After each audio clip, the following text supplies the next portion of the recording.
Just reading in Romans chapter 13, Paul spoke to the Roman church and he said, "Let every soul be subject unto higher powers. For there is no power but of God. The powers that be are ordained of God. Therefore, whosoever resisteth the power, resisteth the ordinance of God, and they shall resist, and they that resist shall receive to themselves damnation." Now I've seen this posted here, especially in this election cycle that we're in. I see this posted by a lot of people who say that this candidate or that candidate is ordained by God.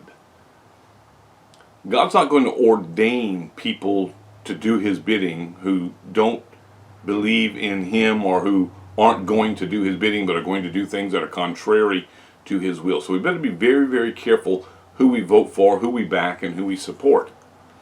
Now, having said that, let me say this. That verse doesn't mean that the people in power are ordained by God, that the specific people at every point in history are ordained by God. It says here that every soul should be subject to the higher powers, that these powers are ordained of God.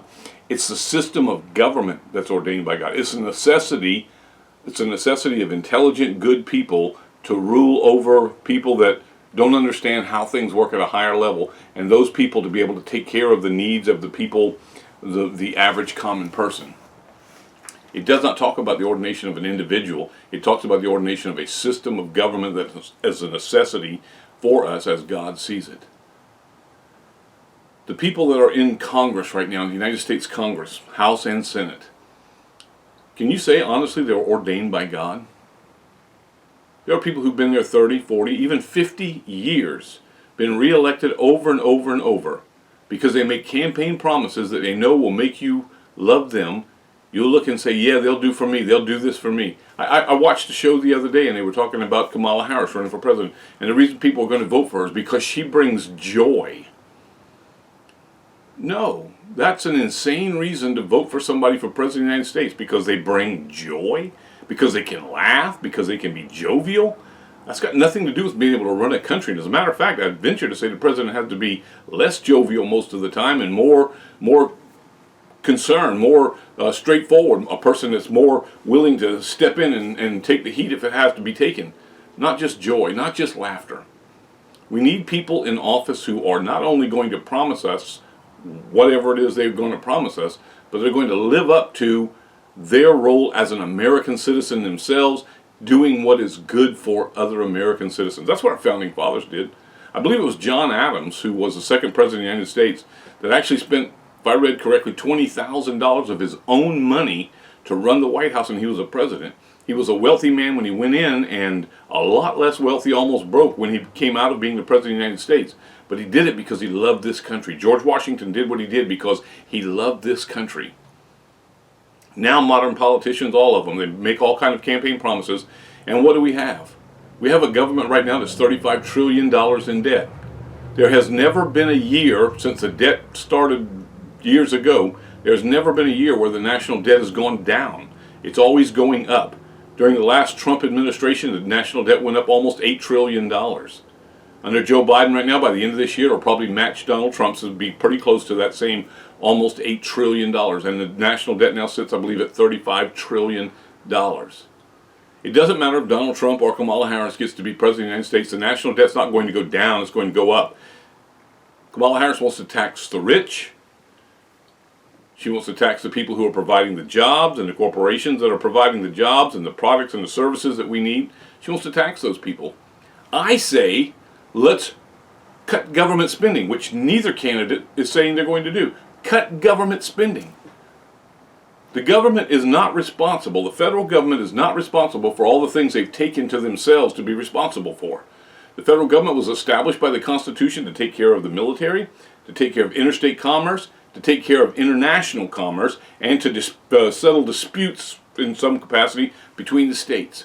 That's all it was intended to do. Other than that, the states and the local governments were supposed to have the power, but that power has been taken from them.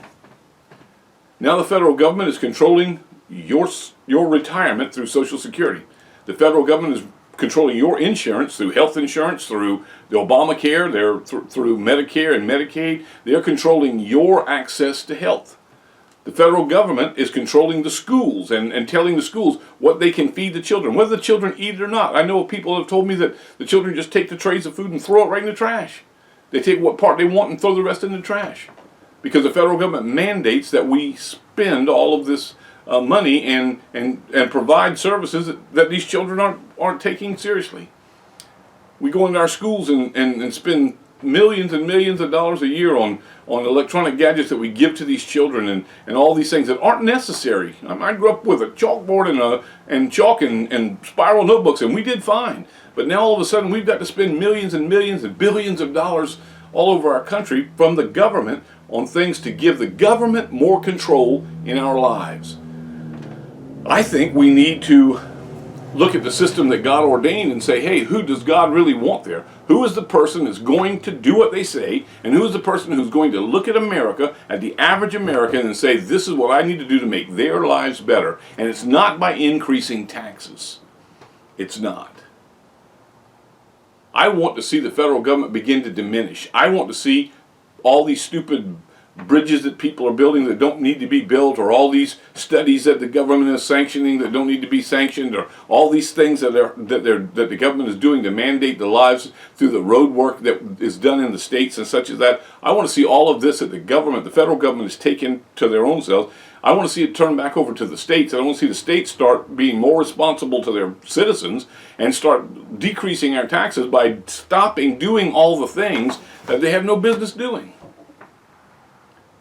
We have a government that's way too big, way too intrusive in our lives, and they brought us to the edge of bankruptcy. Right now, the national debt is 122% of the gross domestic product. That means of all the money that we take in every year, if you multiply that by 122%, you'll get how much we owe. Now, in your household, if you make $1,000 a month and you spend $1,200 a month, then it's not going to take you long before you're going to be broke. The government's broke, so it prints money, fiat money they call it, that has no basis in value based against anything. It's not real money at all. They just keep printing money, and it makes the money value go down, and it's stupid. It's stupidity. It's playing a dangerous game with our lives, our livelihoods, and the future of our country. There are third parties out there. Let me tell you what, there's a Constitution Party, there's a Green Party, there's a Libertarian Party, there's all kinds of parties out there. You can read their platforms, vote third party. People say, oh no, third party is a waste of vote. But we need something to shake up our government. We truly do.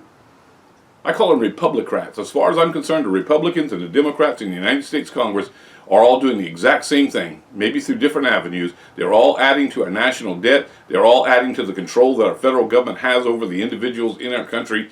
They're all adding to it. And it's through hypocrisy, it's through lies, and it's through a bunch of people who just want to keep getting reelected, and they don't really care what's good for American people. That's my take on it. I'm sorry. When the Bible says to be good to ordained powers, I respect the government. I respect laws. That's why I stop when the little box on the wire tells me to stop. That's why I stop when the little red octagonal sign says stop. That's why I stop, because I'm obeying the laws.